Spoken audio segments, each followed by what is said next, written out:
Next topic is and last topic for the chapter chemical kinetics is effect of temperature on rate of reaction.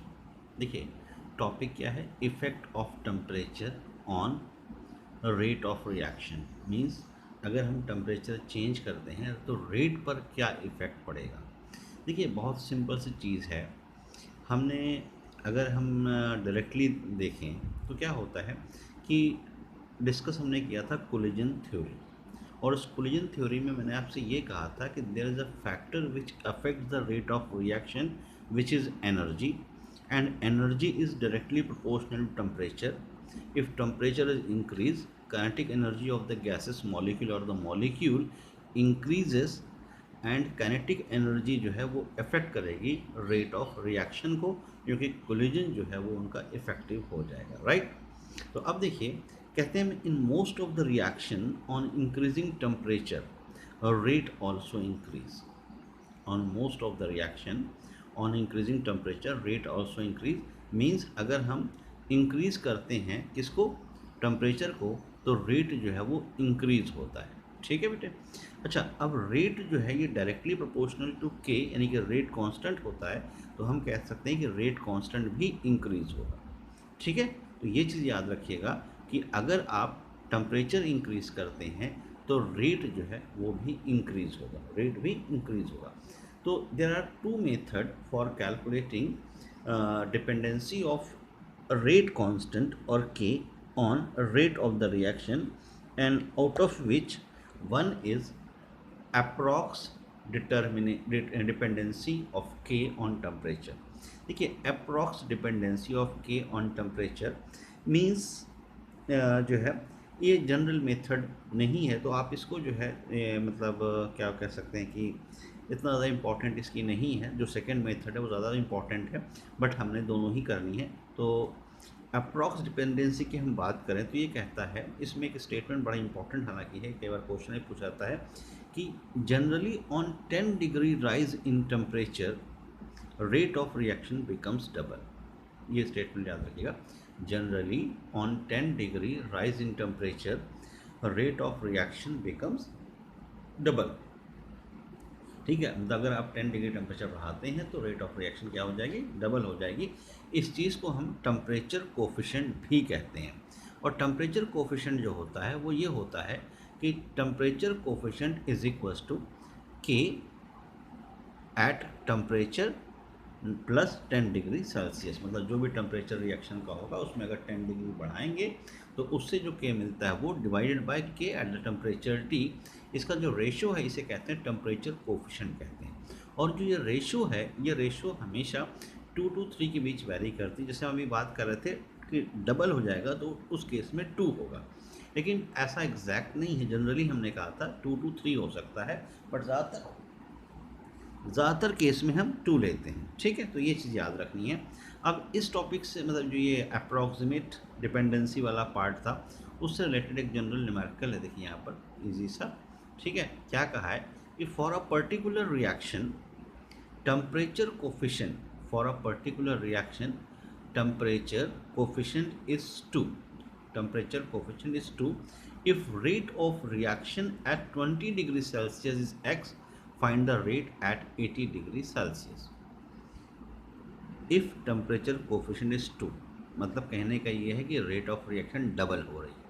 अगर temperature coefficient 3 दिया होता तो triple हो रही होती, but यहाँ पे 2 दिया है तो डबल हो रही है। इन्होंने कहा है कि अगर एक रिएक्शन का रेट 20 डिग्री सेल्सियस पर x है तो 80 पर क्या होगा ये निकालना। ठीक है, तो अब देखिए इसमें हमने क्या किया, यहाँ पर लिया temperature and rate. When temperature is 20 degree Celsius rate is x, and if we change the temperature from 20 to 30 degree Celsius, ठीक है, क्योंकि टेम्परेचर कोफिशिएंट क्या दे रखा है 2, इसलिए रेट क्या हो जाएगा, डबल हो जाएगा, तो x का क्या हो जाएगा 2x हो जाएगा। ठीक है बेटे, याद रखिएगा हमें टेम्परेचर जो दिया हुआ कोफिशिएंट वो 2 दिया है, इसलिए अगर 20 to 30 ले जाते हैं, 10 डिग्री राइज कराते हैं तो x का 2x हो जाएगा। ठीक है बेटे, ऐसे ही 30 to 40 जब जाएंगे तो 2x का 4x, क्योंकि हर 10 पे कितना हो रहा है, डबल हो रहा है। तो 30 to 40 गए तो 2x का क्या हो जाएगा 4x, 40 टू 50 जाएंगे तो 4x का 8x, ठीक है। 50 टू 60, 8 का 16, 60 टू 70, 16x का 32x, एंड 70 टू 80 जाएंगे तो ये रहेगा 32 का 64x, क्योंकि हर केस में डबल हो रहा है। या आप कह सकते हैं कि at 80 degree Celsius, rate is equal to 64x। At 80 degree Celsius rate क्या हो जाएगा, 64x हो जाएगा। तो ये है बेटे हमारा क्या चीज़, इसे कहते हैं टेम्परेचर कोफिशिएंट कहते हैं। अगर डबल है तो इस तरह से आप इसको निकाल सकते हैं। अप्रॉक्सीमेशन मेथड जो थी, या अप्रॉक्सीमेट डिपेंडेंसी ऑफ के ऑन रेट था, वो ये चीज़ थी। उसका जो सेकेंड फैक्टर है या सेकेंड वो है इसमें, वो है बेटे एक्यूरेट डिपेंडेंसी ऑफ के ऑन टेम्परेचर। एक्यूरेट डिपेंडेंसी, या इसे हम कहते हैं आर्हेनियस इक्वेशन कहते हैं। बहुत इंपॉर्टेंट चीज़ है, ये टॉपिक इंपॉर्टेंट है इसका। आर्हेनियस इक्वेशन कहलाता है बच्चों। अब ये आर्हेनियस इक्वेशन है क्या, देखिए आर्हेनियस इक्वेशन जो है इसका डेरिवेशन आपको नहीं है, हालांकि थोड़ा हम डिटेल डिस्कस करेंगे, बट ये है इसकी दो फॉर्म है, एक एक्सपोनेंशियल फॉर्म है और दूसरी जो है इसकी वो लॉगरिथमिक फॉर्म है। दोनों फॉर्म हमने देखनी है। पहले एक्सपोनेंशियल फॉर्म की बात करते हैं, तो ये आपको दिया हुआ है k is equals to A E raise to power minus E A upon R T. k is equals to A E raise to power minus E raise to power minus E upon R T. यहाँ k जो है इसे कहते हैं rate constant कहते हैं। जो k है ये क्या है, रेट कांस्टेंट है। जो a है इसे कहते हैं फ्रीक्वेंसी फैक्टर और आर्हेनियस कांस्टेंट और प्री एक्सपोनेंशियल फैक्टर, क्योंकि एक्सपोनेंशियल से पहले है इसलिए इसको प्री एक्सपोनेंशियल फैक्टर भी कहते हैं। और ठीक है बेटे, और ई ए जो है इसे कहते हैं एक्टिवेशन एनर्जी। एक्टिवेशन एनर्जी होती है जो रिएक्शन को प्रोसीड कराने में हेल्प करती है। ई ए जो है वो एक्टिवेशन एनर्जी है। आर यहाँ पे है गैस कांस्टेंट। आर क्योंकि हम एनर्जी से रिलेटेड टर्म यूज़ कर रहे हैं, तो एनर्जी जब भी यूज़ करते हैं तो आर की वैल्यू हम लेते हैं 8.314 joule kelvin inverse mole inverse. तो यहाँ पे आर की वैल्यू 8.314 10 टू द पावर 8.314 लेंगे। और टी जो है वो है टेम्परेचर।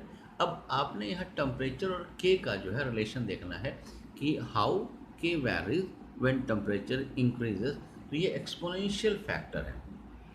अब इसका यहाँ ग्राफ देखिए, इसी का ग्राफ है हमारे पास, ये है के वर्सेस टेम्परेचर, ठीक है। के हमने लिया है on Y axis and temperature लिया है on X axis. K is equals to है A E raise power minus E A upon R T. K और टी का जो रिलेशन है वो एक्सपोनेंशियल है, इसलिए अगर आप टेम्परेचर इंक्रीज करेंगे तो के की वैल्यू एक्सपोनेंशियली वैरी करेगी, मतलब इस तरह का ग्राफ जो है इसमें आएगा, एक्सपोनेंशियल इंक्रीज का ग्राफ यहाँ पे आएगा, ठीक है। तो इस तरह से के और टी इसमें रिलेट किया गया है आर्हेनियस इक्वेशन में। अब जो आर्हेनियस इक्वेशन है बच्चों, इसको अगर हम बात करें, क्योंकि टेम्परेचर पर बेस्ड हम ले रहे हैं, टेम्परेचर चेंज करने से क्या चेंज होगा इसमें रेट पर, वो हम डिस्कस करने जा रहे हैं। तो यहाँ पर थोड़ा सा एक हमने कोलिजन थ्योरी डिस्कस की थी, उस पर दोबारा से बात करेंगे। देखिए कोलिजन थ्योरी क्या कहती है। कोलिजन थ्योरी कहती है कि जब दो मॉलिक्यूल या दो रिएक्टेंट आपस में रिएक्ट होते हैं, उनमें जो कोलिजन होती है मॉलिक्यूल्स की, जिससे हमें प्रोडक्ट मिलता है, उस कोलिजन में इफ़ेक्टिव कोलिजन जो है वो डिसाइड करते हैं रेट क्या होगा। और सारे कोलिजन इफ़ेक्टिव होंगे ऐसा ज़रूरी नहीं होता, ठीक है। यहाँ पर देखिए हम ये डिस्कस इसलिए कर रहे हैं कि उसमें एक टेम्परेचर का फैक्टर भी इन्वॉल्व होता है, जो कि हमें यहाँ डिस्कस करना है। तो not all collision between reactant molecules are effective. तो इफेक्टिव कौन से होते हैं, इफेक्टिव दो बैरियर हैं जिनको क्रॉस करने पर कोलिजन इफेक्टिव हो जाते हैं, जिसमें एक है ओरिएंटेशन बैरियर एंड दूसरा है एनर्जी बैरियर। तो पहले ओरिएंटेशन बैरियर की अगर बात की जाए, तो ओरिएंटेशन बैरियर का मतलब होता है मॉलिक्यूल जो कोलाइड कर रहे हैं, उन मॉलिक्यूल्स की जो कोलिजन है वो इफ़ेक्टिव तब होगी जब उनका कोलिजन ओरिएंटेड होगा, मतलब वही मॉलिक्यूल आमने सामने हिट करेंगे जो आपको इफ़ेक्टिव कोलिजन दें या जो आपको रिएक्टेंट को प्रोडक्ट में कन्वर्ट करके दें। जैसे यहाँ हमने एक एग्जांपल लिया है कि हमारे पास A2 था, तो ए मॉलिक्यूल ऐसे अटैच है और B2 था तो B मॉलिक्यूल ऐसे अटैच है। अगर इनकी कोलिजन इस तरह की होती है तो ये आपको प्रोडक्ट AB देंगे, मीन्स इनकी कोलिजन जो है इफेक्टिव होगी। लेकिन अगर ये इस फॉर्म में आपस में आकर कोलाइड करते हैं तो उस केस में कोलिजन नॉट इफेक्टिव होगा, मतलब ये प्रोडक्ट फॉर्म नहीं करेंगे।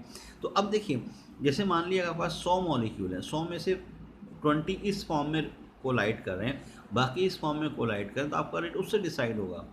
अब 20 की जगह 30 हो जाएंगे तो रेट बढ़ जाएगा। तो इस तरह से इफेक्टिव कोलिजन होना बहुत ज़रूरी है। अगर इफेक्टिव कोलिजन होगा तभी आपको रिएक्टेंट जो है वो प्रोडक्ट बनाकर देगा। दूसरा फैक्टर जो हमारा है वो है एनर्जी बैरियर, और ये टेम्परेचर से रिलेटेड है। कैसे रिलेटेड है ये देखिए, ये एक पहले ग्राफ इसको देखते हैं, इसमें एक्टिवेशन एनर्जी समझते हैं क्या होती है। यहाँ हमने एक्स एक्सिस पे लिया है एनर्जी और वाई पे लिया है रिएक्शन कोऑर्डिनेट लिया हुआ। एक्स एक्सिस पे क्या है, एनर्जी है, और वाई पर रिएक्शन कोऑर्डिनेट है। ये रिएक्टेंट है और इसको प्रोडक्ट में हमें कन्वर्ट करना है। अब जब रिएक्टेंट प्रोडक्ट में कन्वर्ट होता है तो ऐसा नहीं होता कि यहाँ से स्टार्ट हो और यहाँ जाकर ख़त्म हो गया डायरेक्टली, ठीक है। रिएक्टेंट जो है पहले एनर्जी को एब्जॉर्व करते हैं और एब्जॉर्व करते हुए एक स्टेज पर लेके जाते हैं जिसे हम कहते हैं ट्रांजिशन स्टेट कहते हैं।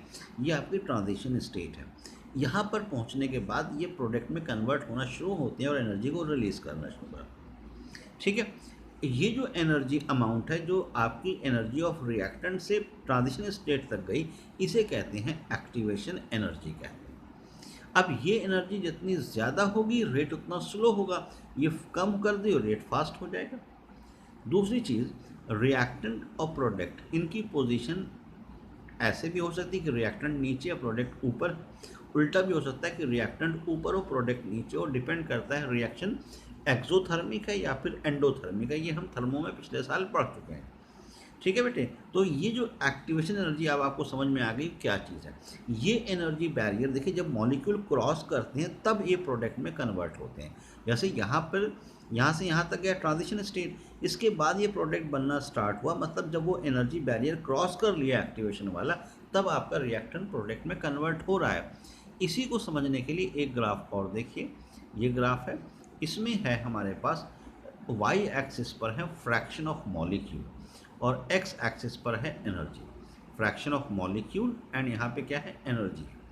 अब हमारे पास ये जो पहला ग्राफ है जिस टेम्परेचर T1 के लिए, ये ग्राफ, ये वाला, इस ग्राफ में हमारे पास देखिए कुछ मॉलिक्यूल ऐसे होंगे जिनकी एनर्जी बहुत कम है, कुछ मॉलिक्यूल ऐसे हैं जिनकी एनर्जी थोड़ी बढ़ी, और जब एनर्जी मॉलिक्यूल की इससे क्रॉस हो गई, यानी कि जो एक्टिवेशन एनर्जी से क्रॉस हो गई, तो ये वो मॉलिक्यूल्स हैं जो आपको रिएक्टेंट को प्रोडक्ट में देंगे। इनसे ना प्रोडक्ट फॉर्म होगा ना इनसे प्रोडक्ट फॉर्म होगा, ठीक है। हालांकि वो मॉलिक्यूल ज़्यादा हैं जिनकी एनर्जी इंटरमीडिएट है, लेकिन हमें तो वो चाहिए जो रिएक्टेंट को प्रोडक्ट में कन्वर्ट कर सकें, और जो कि ये हैं। अब मान लिया हमने टेम्परेचर बढ़ा दिया, T1 को T1 + 10 डिग्री और दिया, T2 पे ले आए, T2 temperature greater than T1 है, तो ये ग्राफ जो है थोड़ा फ्लैट हो जाता है। फ्लैट होने का मतलब क्या हुआ कि कुछ मॉलिक्यूल शिफ्ट हुए टुवर्ड जिनकी एनर्जी एक्टिवेशन से ज़्यादा थी, अब टेम्परेचर बढ़ाया एनर्जी बढ़ गई। अब देखिए, अब मॉलिक्यूल यहाँ पर ऑलमोस्ट डबल हो गए जिनकी एनर्जी एक्टिवेशन से ज़्यादा है, जो आपको प्रोडक्ट दे रहे हैं। तो टेम्परेचर बढ़ाने से नंबर ऑफ मॉलिक्यूल इंक्रीज हुए जो रिएक्टेंट को प्रोडक्ट में कन्वर्ट करेंगे। अच्छा, जो पिछले फैक्टर में हमने देखा था कि for every 10 degree rise in temperature rate of reaction becomes double, तो वो उसको इसलिए भी कहा जाता है कि ये एरिया ऑलमोस्ट डबल हो गया। देखिए, जो number of molecule activation energy के अंदर हैं वो ऑलमोस्ट डबल हो गए व्हेन टेम्परेचर इंक्रीज़ किया, इसलिए हम कहते हैं रेट डबल हो जाता है। तो अब यहाँ पर जैसे हमने टेम्परेचर बढ़ाया तो फ्रैक्शन ऑफ मॉलिक्यूल इंक्रीज हुए, तो हम ये कह सकते हैं कि fraction of molecule which cross energy barrier कितने होते हैं, e⁻⁻⁸ इसका डेरिवेशन आपको नहीं है, डायरेक्टली आपको याद रखना है कि fraction of molecule which crosses energy barrier, जो इधर आ गए वो कितने हैं, e⁻⁻⁸ अब मॉलिक्यूल इंक्रीज हुए, ऑब्वियसली रेट इंक्रीज हुआ, तो ये डायरेक्टली प्रोपोर्शनल टू रेट होंगे, are directly proportional to e⁻⁻⁸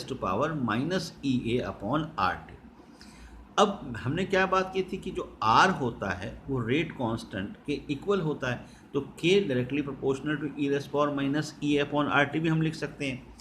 ये जो प्रोपोर्शनलिटी साइन है इसको जब यहाँ से हटाएंगे तो यहाँ क्या आ जाएगा, k is equals to A E raise to power minus E upon R T, जिसे हम कहते हैं आर्हेनियस इक्वेशन कहते हैं, वो फॉर्म हो जाएगा आपका। इसके लिए जो आर्हेनियस इक्वेशन है वो फॉर्म हो जाएगा। ठीक है बेटे, ये आ गया आपका Arrhenius equation, k is equals to A E raise to power minus E upon R T, ये बन गया आर्हेनियस इक्वेशन। ये तो हो गया इसका एक्सपोनेंशियल फॉर्म। अब इसका लॉगरिथमिक फॉर्म जो है उसे भी देखते हैं। तो क्या किए, taking log on both side. Log e कौन सा लॉग है, log to base e, derivation में हम लॉग टू बेस ई लेते हैं, तो ये आ जाएगा log of K is equals to log of A E raise to power minus E A upon R T. ठीक है, तो log K is equals to log A into B, क्या है, log A plus log B होता है, तो log A plus log E raise to power minus E A upon R T. ये log है और ई जो है इसे एंटी लॉग कहते हैं। जैसे एलओजी वाले लॉग का एंटी लॉग होता है 10, वैसे इसका होता है ई। तो ये देखिए लॉग और एंटी लॉग आपस में कैंसिल हो जाएंगे और ये बच गया log K is equals to log A minus E A upon R T, ये इक्वेशन नंबर 1। अब इस लॉग को हमने कन्वर्ट करना है किस में, 2 point LOG log to base 10 वाले में। तो हमने क्या किया, जो आपका लॉग टू बेस ई है उसको जब लॉग टू बेस 10 में कन्वर्ट करेंगे तो 2.303 से मल्टीप्लाई कर देंगे, तो 2.303 log of K is equals to हो गया 2.303 log of A minus E A upon R T. ठीक है, लॉग चेंज किया, log 2.303 log K is equal to 2.303 log A minus E upon R T आ गया। अब इस पूरी इक्वेशन को 2.303 से डिवाइड कर दो, तो डिवाइड करेंगे तो इक्वेशन जो हमारी बनेगी वो क्या बनेगी, log of K is equals to log of A minus E upon 2.303 R T. ये इक्वेशन नंबर 2 है और ये इंपॉर्टेंट इक्वेशन है। क्या है, log K is equals to log A minus E upon 2.303 R T. इस इक्वेशन का use करके एक ग्राफ यहाँ बनाया हमने। ठीक है बेटे, यहाँ ग्राफ जो है उसमें क्या लिया है, इस वाई एक्सिस पे लिया है लॉग के और एक्स पे लिया है 1/t, क्योंकि जो हमारा ये इक्वेशन है ये हो गया y is equals to m x plus c, ये है y इंटरसेप्ट, और t 1/t, क्योंकि यहाँ वेरिएबल क्या है t और k, टेम्परेचर चेंज करने से k की वैल्यू चेंज हो रही है, तो इसलिए हम ग्राफ लेंगे लॉग के वर्सेस 1/t। स्लोप इसका minus E upon 2.303 R T आएगा, आर आएगा, और जो y इंटरसेप्ट है वो लॉग ए होगा। तो ये देखिए ग्राफ है लॉग के वर्सेस 1/t, स्लोप नेगेटिव होने की वजह से लाइन नीचे आ रही है। ये आपका y इंटरसेप्ट, मतलब ये वाली वैल्यू आपकी लॉग ए की वैल्यू है, और इसका स्लोप जो है वो आएगा minus E upon 2.303 R. Slope use करके आप तो मतलब सारी वैल्यूज़ हम फाइंड आउट कर सकते हैं। अब क्योंकि हम बात कर रहे थे बच्चा टेम्परेचर डिपेंडेंस की, किसकी, आर्हेनियस इक्वेशन में, तो अब यहाँ पे हमने लिया, मान लिए हमारा जो टेम्परेचर है T1 है when rate constant is K1, और टेम्परेचर 2 पर रेट कांस्टेंट क्या है, K2। ठीक है, कि T1 पे K1, T2 पे K2। इसको इक्वेशन नंबर 2 में पुट करो तो क्या बन जाएगा, log K1 is equals to log of A minus E upon 2.33 R T1। T1 पे ये K1, ऐसे ही K2 और T2 लिया। इन दोनों इक्वेशन को आपस में सब्ट्रैक्ट कर दो। सब्ट्रैक्ट करेंगे तो log K1 minus log K2 हो जाएगा, log A से log A कैंसिल, और ये वाली वैल्यू प्लस हुई, जिसको पहले लिखा मैंने E A upon 2.303 R T2 minus E A upon 2.303 R T1, ये आपने लिखा। अब log A minus log B क्या होता है, log A upon log B, तो ये जगह log K1 अपॉन K2 is equals to E A upon 2.303 R 1/T2 minus 1/T1। Formula ये आपका ड्राइव हो गया। लेकिन अब यहाँ की दिक्कत ये है बेटा कि T2 जो है वो हमेशा ग्रेटर देन T1 होगा, क्योंकि T1 से T2 बढ़ाएंगे तभी तो आपका K चेंज होगा। तो इसलिए अगर इसको ऐसा सच रखेंगे तो यहाँ आंसर नेगेटिव आता है। तो इसको पॉजिटिव करने के लिए हमने क्या किया, log K2 अपॉन K1, ठीक है, इसको चेंज किया, K1 अपॉन K2 था, K2 अपॉन K1 कर लिया।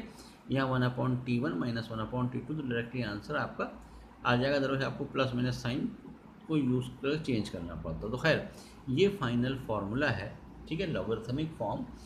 अगर आप टेम्परेचर चेंज करते हैं तो के की वैल्यू चेंज कैसे हो देता है, log K2/K1 is equals to EA/2.303 R 1/T1 minus 1/T2। ये हो गया आपका सारा डेरिवेशन। अब इस पर बेस्ड जो है दो एक क्वेश्चन करते हैं और उसके बाद नेक्स्ट जो मूव करेंगे। जैसे फर्स्ट है क्वेश्चन, देखिए ध्यान सुनिएगा, क्या है, for nth order reaction frequency factor is 100 and activation energy is 19137 joule. Find rate constant at 727 degree Celsius. ठीक है, अब देखिए आपको निकालना क्या है, रेट कांस्टेंट के, टेम्परेचर दिया हुआ है 727, टेम्परेचर को केल्विन में चेंज करेंगे by adding 273, activation energy 19137 joule है और फ्रीक्वेंसी फैक्टर जो है वो 100 है। फ्रीक्वेंसी फैक्टर क्या होता है, फ्रीक्वेंसी फैक्टर होता है जो ए की वैल्यू होती है, उसे हम कहते हैं फ्रीक्वेंसी फैक्टर कहते हैं। तो अब उसको इस फॉर्मूले में पुट किया हमने, log of K is equals to log of A